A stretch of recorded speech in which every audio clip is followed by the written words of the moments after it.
ঠান্ডা মাথায় আজকে রাতের বেলা চিন্তা করবা আল্লাহ পাক তোমাকে কি জন্য দুনিয়ায় পাঠিয়েছেন। একটু চিন্তা করবা, 1 মিনিট একটু চিন্তা করবা যে তুমি পৃথিবীতে নাই, তুমি পৃথিবীতে নাই, তুমি মারা গেছো। চিন্তা করবা তুমি মারা গেছো। এরপর চিন্তা করবা তুমি যে মারা গেছো পৃথিবীর কারো কোনো সমস্যা হচ্ছে কিনা। তুমি যে মারা গেছো পৃথিবী কি থেমে আছে? তোমার পরিবার থেমে থাকবে? তোমার শিক্ষা, তোমার বন্ধু বান্ধব, তোমার আত্মীয় স্বজন কেউ থেমে থাকবে? কেউ থেমে থাকবে না। তুমি পৃথিবীতে থাকো বা না থাকো কারো কিছু আসে যাবে না। আল্লাহ পাক তোমাকে যে পৃথিবীতে রেখেছেন একটা সুযোগ খালি দিয়েছেন, যাতে তুমি আল্লাহর দ্বীনের জন্য কিছু করতে পারো। এটাই আল্লাহ তোমার কাছে চান, আর কিচ্ছু চান না। আর কিচ্ছু আল্লাহ তোমার কাছে চান না। আল্লাহ চান তুমি একজন ভালো মানুষ হও, ভালো মুসলিম হও এবং দ্বীনের জন্য কিছু খেদমত করে পৃথিবী থেকে বিদায় নাও। এই দিন তুমি ছাড়াও বিজয়ী হবে ইনশাআল্লাহ। তুমি থাকো বা না থাকো এই দিন কিন্তু বিজয়ী হবেই। হয় তোমাকে নিয়ে হবে অথবা তোমাকে ছাড়াই হবে। জীবনের উদ্দেশ্য ফিক্স করো। জীবনের উদ্দেশ্য একটাই, জান্নাত। জান্নাত পাওয়ার জন্য যা করা দরকার তাই করতে হবে। কোরআন হাদিস মেনে চলা থেকে শুরু করে আমল করা, আদব আখলাক সব কিছু এর মধ্যে চলে আসবে ইনশাআল্লাহ। আল্লাহ পাক তোমাকে পথ দেখাবেন। আগে তুমি জীবনের উদ্দেশ্য ফিক্স করো। একটা কথা বলি, সবাই তোমাদেরকে বলবে জীবনে সফল হতে হবে। অনেক কথা আমি বলছি আমার ব্যক্তিগত অভিজ্ঞতা থেকেই বলছি। আল্লাহ পাক আলহামদুলিল্লাহ ফার্স্ট সেকেন্ড ছাড়া রেজাল্ট আমাদের হতো না। যখন থেকে আমরা বুঝতে পেরেছি যে ট্র্যাকে আমরা যাচ্ছি সে ট্র্যাকটা ভুল, সে ট্র্যাকটা ভুল, এই বুঝটা যখন থেকে আসছে আমাদের মধ্যে, আমরা চেষ্টা করছি অন্যদেরকে আমাদের শিক্ষা দিয়ে সচেতন করার জন্য। আমরাও ভুল করেছি, ভুলের উপর ভুল করেছি। আল্লাহ পাক যেন মাফ করেন, আল্লাহুম্মা আমিন। সাফল্যের সংজ্ঞা শেখানো হতো আমাদেরকে পরিবার থেকে। সফল হতে হবে বাবা, নিজের পায়ে দাঁড়াতে হবে, বাবাকে দেখতে হবে, মাকে দেখতে হবে, অমুক তমুক ইত্যাদি ইত্যাদি। বিয়ে করবি কি নিয়ে, তোর তো কিছুই নাই, বলে নাই কথাগুলো আপনাদেরকে। চাকরি বাকরি করতে হবে, প্রতিষ্ঠিত হতে হবে। শোনো, সাফল্যের একটা সংজ্ঞা দিয়েছেন আল্লাহ কোরআনে, একটাই সংজ্ঞা, সূরা আল ইমরানের মধ্যে আছে। আজকে আমি সব ডিটেলস বলার সময় পাচ্ছি না। সূরা আল ইমরানের মধ্যে আছে, কুল্লু নাফসিন যায়িকাতুল মাউত, প্রত্যেকটা নফস মারা যাবে এবং কিয়ামতের মাঠে তাদের পুরোপুরি প্রতিদান তাদেরকে দেয়া হবে। এখানে আল্লাহ সাফল্যের সংজ্ঞা দিয়েছেন, ফামান যুহজিহা আনিন নার ওয়া উদখিলাল জান্নাহ ফাকাদ ফাজ। ওই দিন কিয়ামতের মাঠে যাকে জাহান্নাম থেকে বাঁচানো হবে আর জান্নাতে প্রবেশ করানো হবে, ফাকাদ ফাজা, এই ব্যক্তি হচ্ছে সফল। সাফল্যের সংজ্ঞা কোথায় পাইলেন? যদি আমরা জাহান্নাম থেকে বাঁচতে পারি প্রত্যেক ব্যক্তি এবং জান্নাতে যেতে পারি, সেই সফল। এছাড়া কেউই সফল না, এই পৃথিবীর কেউই সফল না, কেউ না। সে যত বড় রাষ্ট্রনেতা হোক, পণ্ডিত হোক, বিজ্ঞ হোক, পণ্ডিত কে হয় হোক, যার দাপটে সারা বিশ্ব কাঁপে, এও সফল না যদি না সে জান্নাতে যেতে পারে। কিন্তু একজন এই ভ্যান চালক, এক রিক্সা চালক, এক আমার ওই গরিব চাচা, ওই কৃষক, সে যদি হিসাব দিয়ে জান্নাতে যেতে পারে, সে সফল। তিনিই সফল, তিনিই আল্লাহর কাছে পছন্দের বান্দা। অতএব জীবনের উদ্দেশ্যটাকে ঠিক করে ফেলো, এটা প্রথম কাজ। দ্বিতীয় কাজ, তোমাকে জ্ঞান অর্জন করতে হবে। দ্বিতীয় কাজ, কিসের জ্ঞান অর্জন করবে?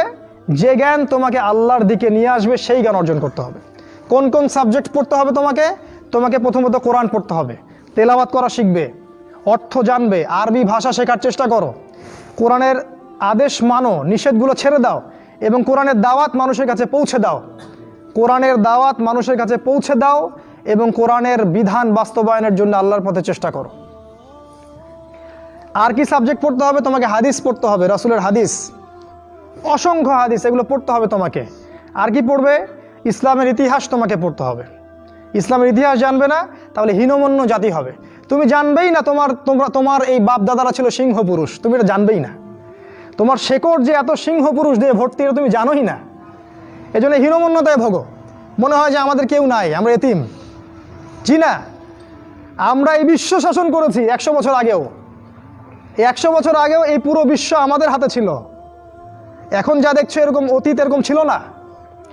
একটা ওমরের হুঙ্কারে সারা বিশ্ব কেঁপে যাইতো।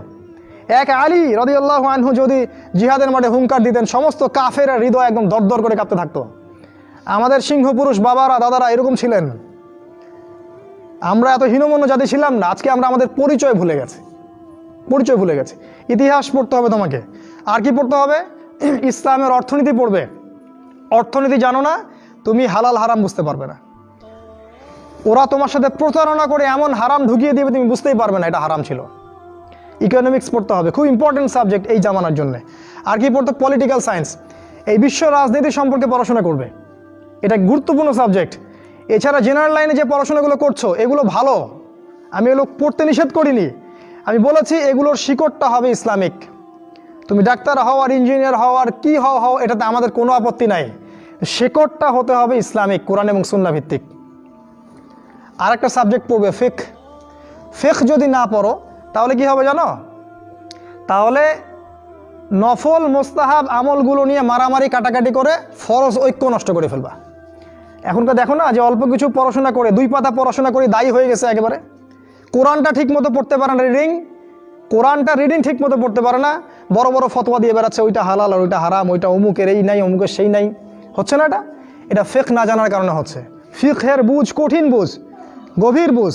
এই জন্য ইমাম আবু হানিফা থেকে শুরু করে যত ফকিহ ছিলেন সবাইকে ভক্তি শ্রদ্ধা সম্মান করতে শিখো। ফিকহটা অনেক কঠিন একটা জিনিস, আমরা তো এখানে সমালোচনা বেশি করতে চাই, এটা ঠিক না। এই ফিকহের জ্ঞান না থাকলে তুমি কোনটা ফরজ, কোনটাকে বেশি গুরুত্ব দেওয়া লাগবে, কোনটা নফল, কোনটাকে মুস্তাহাব, কোনটা ওয়াজিব পর্যায়ের, কোনটা সুন্নতে মুআক্কাদা, কোনটা কি সব বুঝতে পারবে না। আর না বুঝতে পারলে তুমি কি করবা? যে বিষয়ে ছাড় দেয়া যেত সেটাকে ছাড় না দিয়ে তুমি বড় বড় জিনিসগুলোকে ভেঙে ফেলবা। খেয়াল করে দেখবেন ছোট ছোট মাসআলাগুলোকে নিয়ে, যেগুলো ইখতিলাফি মাসআলা, যেগুলো নিয়ে সাহাবায়ে কেরামদের মধ্যে দ্বিমত ছিল, এগুলোকে নিয়েই বাংলাদেশে শত শত দল হয়ে গেছে, হয় নাই? কোনো দল কি বলেছে আল্লাহ নাই? কোনো দল বলে যে রাসূল নাই, কোরআন নাই, আমাদের কেবলা আলাদা, এটা বলে? সবার আল্লাহ এক, রাসূল এক, কেবলা এক, কোরআন এক, সুন্নাহ এক, সব এক। তাহলে এতগুলো দল কেন হলো? ওই যে সংকীর্ণ মানসিকতা এবং এই ফিকহের বুঝ না থাকার কারণে হয়েছে। তাই ফিকহটা পড়বে, না হলে তোমার দ্বারা উপকার না হয় উম্মার ক্ষতি হয়ে যাবে, তোমার দ্বারা উপকার না হয় উম্মার ক্ষতি হয়ে যাবে। আর 2-1টা সাবজেক্ট বলছি, জিও পলিটিক্স, ভূ রাজনৈতিক প্রেক্ষাপটটা পড়তে হবে তোমাকে।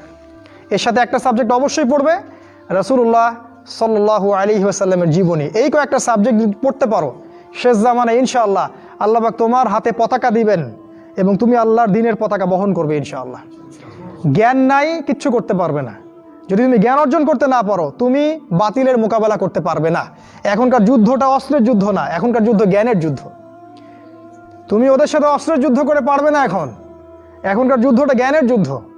ওটাও আসবে সামনে, যখন ইমামুল মাহদী আসবেন সারা বিশ্ব জুড়ে মালহামা শুরু হবে, তখন মহাযুদ্ধ।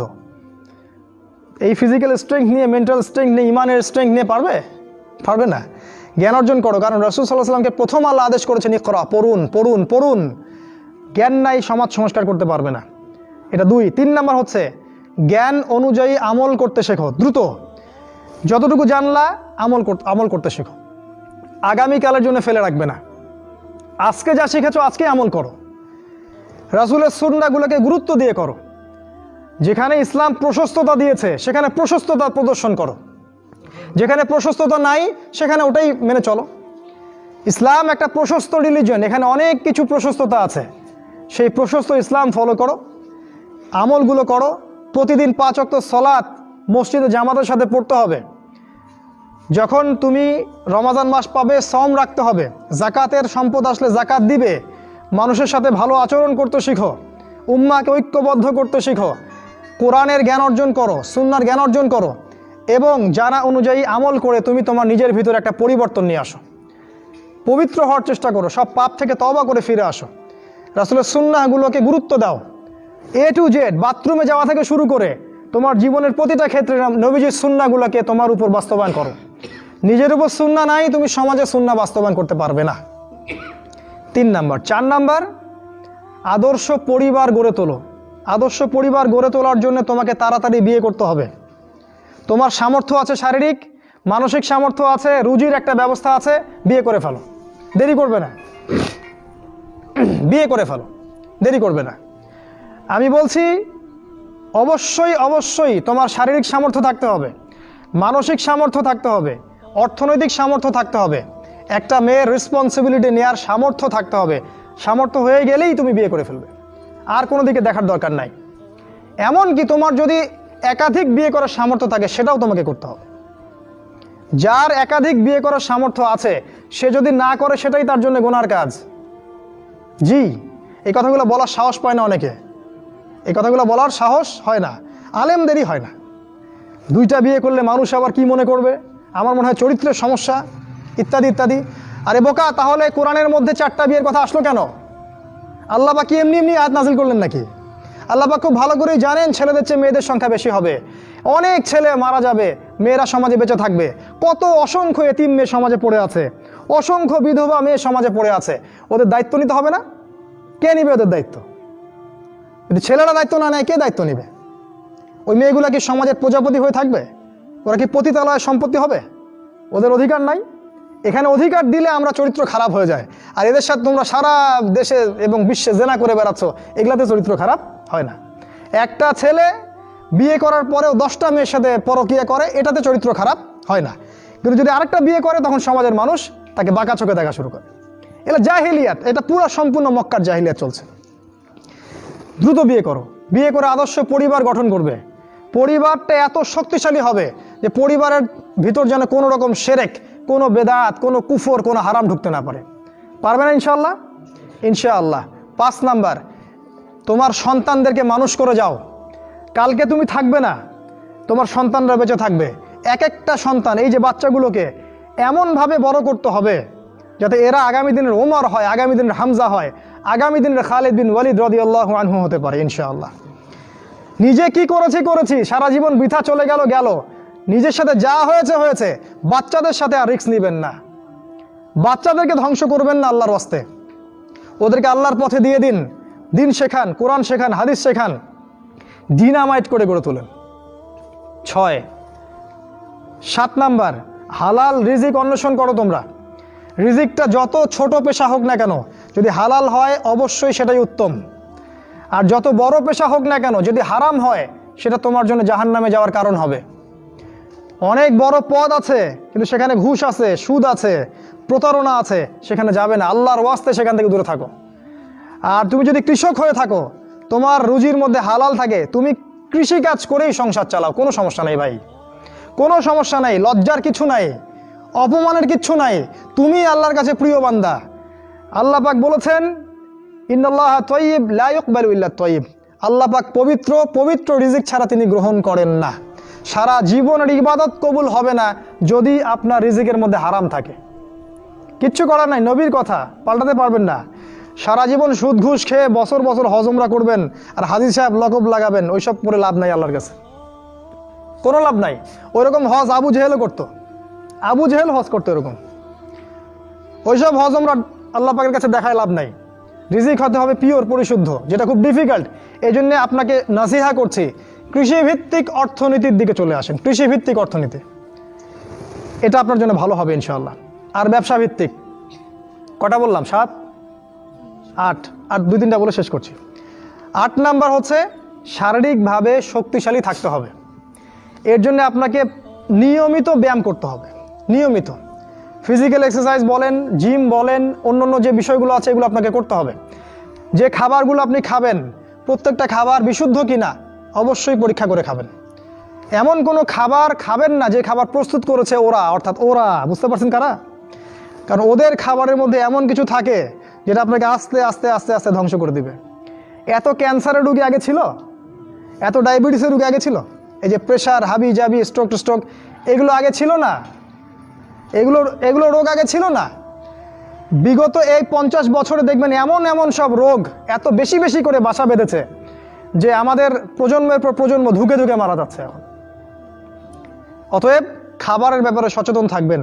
এমন খাবার গ্রহণ করবেন না যে খাবারটা বিশুদ্ধ না, যে খাবারটা ম্যানুফ্যাকচার, সেটা গ্রহণ করবেন না। মানে মানুষ ওই কলকারখানায় তৈরি করেছে এমন খাবার খাবার খাবেন না। নিজে খাবার উৎপাদন করে খান, নিজে চাষ করে খান, খাঁটি জিনিস খুঁজে খুঁজে খাবেন। আল্লাহর ওয়াস্তে এটা নসিহা করছে এই কারণে, আপনি প্রচণ্ড অসুস্থ হয়ে যাবেন যদি আপনি ওদের খাবার খান। আজকে বুঝতে পারবেন না, যখন হবেন তখন আমার কথা বুঝতে পারবেন। এটা কত বলো? 8, 9 নাম্বার, মুসলিম উম্মাহ। আর 2টা বলে শেষ করছি। 9 নাম্বার হচ্ছে মুসলিম উম্মার মাঝে এই যে বিভক্তি চলছে, আপনি বিভক্তিটাকে দূর করে একটা